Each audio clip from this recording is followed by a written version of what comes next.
beslep ömrümüzi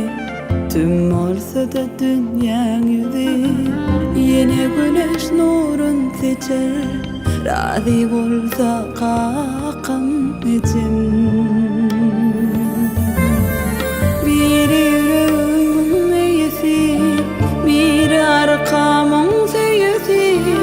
doğanım ömrün ertesi damardım sam güller ülsün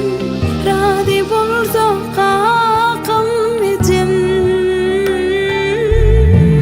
gece nehrine dayandım kakı kendine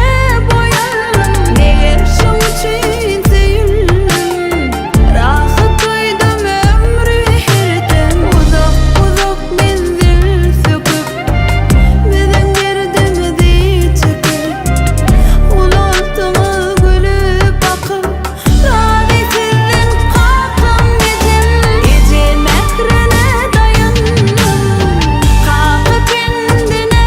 boyandım neger şun için sevildim rahat duydum ömrü herden uzak uzak menzil söküp bizden girdimizi çekip unuttuma gülüp bakıp razı sizden kakam içim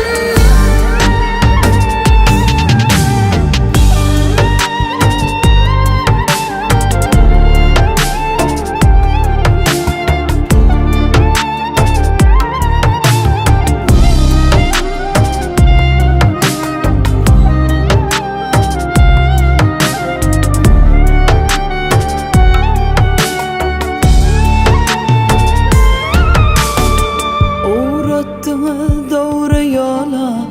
aydım bağışladım yine alırman suasile